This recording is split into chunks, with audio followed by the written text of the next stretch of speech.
Salutare și bine v-am regăsit pe evomag.ro. În lunile de vară revine în actualitate același subiect. Într-o formă sau alta sunt întrebat care sunt cele mai bune metode de a menține computerul cât mai rece cu putință, așa că acesta va fi subiectul acestui episod. Haideți să vedem care sunt cele 10 metode prin care îți poți menține PC-ul cât mai rece și mai bine aerisind pe tip de vară.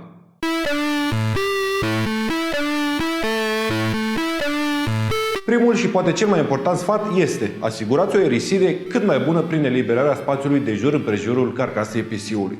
Asigurați-vă că pe toate părțile carcasei aveți cel puțin 30 de cm de spațiu gol de jur împrejur, atât pentru a permite ventilatorilor de admisie să tragă aerul proaspăt din afara carcasei, cât și pentru a permite ventilatorilor de evacuare să-și facă treaba neobstrucționate. Încercați să lucrați pe cât posibil în cel mai răcoros colț al camerei. Dacă camera are aer condiționat, plasați PC-ul cât mai aproape de acesta, sau dacă nu dispuneți de un aparat de aer condiționat, plasați în apropierea PC-ului un ventilator oscilant de cameră pentru a circula aerul și a asigura acestuia cel mai rece aer disponibil. Nu plasați PC-ul pe jos pe podea, ci mai degrabă la semi-înălțime, acolo unde praful nu poate ajunge cu ușurință la el.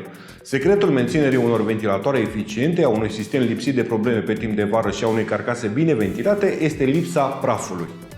Eu unul am plasat întotdeauna carcasa PC-ului pe birou sau pe o extensie a acestuia din două motive, respectiv estetica PC-ului personal cu care mă mândresc și faptul că la 1 metru și ceva de sol praful se depune foarte greu sau deloc, atât timp cât carcasa este dotată cu filtre de praf.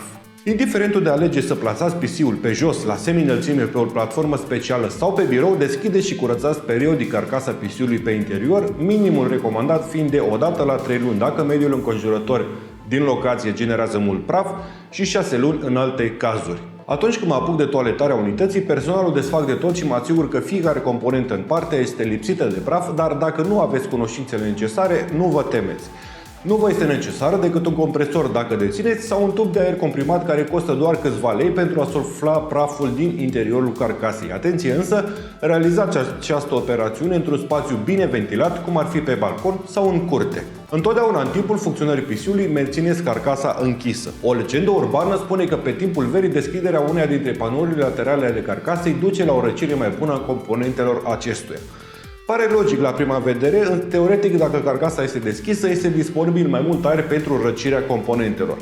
Îmi pare rău să o spun, dar operațiunea asta are mai degrabă dezavantaje prin faptul că expune componentele sistemului la mai mult praf decât de obicei și nu permite curenților de aer specifici unei carcase să se formeze în orientarea prevăzută de către producătorul carcasei, astfel încât apariția hotspot-urilor este favorizată și deși aparent placa video sau culerul de pe procesor pot să tragă mai mult aer și să funcționeze la temperaturi mai scăzute, restul componentelor, mai ales cele de pe placa de bază, sunt mai prost răcite datorită neformării curenților de aer specifici unei carcase de PC.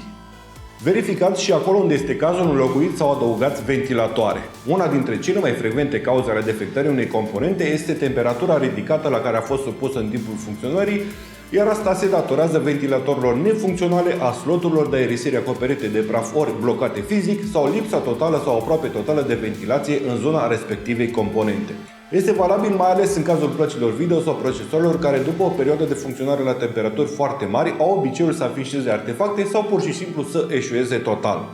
Degeaba culerele de pe procesor sau cele ale plăcii video se învârt de cele mai multe ori la turație maximă încercând să răcească componentele dacă aerul nu pătrunde în carcasă sau aerul cald rezultat de pe urma funcționării componentelor nu poate fi evacuat. Nu vă fie teamă să deschideți carcasa și să o curățați și să vedeți unde trebuie adăugat un ventilator sau care ventilator sau găuri de aerisire trebuie să fie curățate pentru ca răcirea să se poată realiza așa cum trebuie. Faceți un upgrade la culerul de procesor dacă acesta rulează de obicei la temperaturi înalte. Una dintre cele mai sensibile componente este procesorul, iar mai ales în configurațiile de buget, acesta are montat culerul din cutie, ceea ce noi cei din domeniu denumim cooler stock. De obicei, cu excepția recentelor culere AMD Wraith, culerele de procesor care vin în cutie împreună cu acestea sunt slabe, gălăgioase și foarte puțin performante, iar în timp, pe măsură ce praful își face locul în sistem sau culerul se uzează, zgomotul crește, iar performanța scade. Pentru a evita acest lucru, achiziționați și montați un cooler cu un radiator cu o suprafață cât mai mare și un ventilator atașat acestuia cu o dimensiune cât mai mare cu putință, însă în specificațiile carcasei ce găzduiește sistemul, suprafața de disipare a căldurii fiind în momentul acesta mult sporită, iar turația ventilatorului redusă considerabil datorită dimensiunilor mai mari, ceea ce reduce la minim zgomotul emis. De asemenea, și schimbarea pastei termice ce asigură contactul dintre cooler și procesor poate îmbunătăți semnificativ temperaturile de funcționare în acest caz. Închideți computerul atunci când nu este în funcțiune. Dacă închiderea sistemului nu este o opțiune, atunci setați să intre în standby sau în modul de hibernare după aproximativ 15 minute, timp în care nu este utilizat. Această operațiune permite intrarea în modul de salvare a energiei și scade temperaturile interne ale unității sau ale laptopului. Renunțați la overclock. Dacă nu știți ce este overclock-ul, atunci nu aveți de ce să vă temeți, dar dacă știți și ați realizat o astfel de operațiune asupra procesorului, să zicem, atunci aduceți-l la starea inițială, de obicei printr-un reset de BIOS sau un classic load setup defaults, F10 și Enter în BIOS-ul sau UEFI-ul plăcii de bază.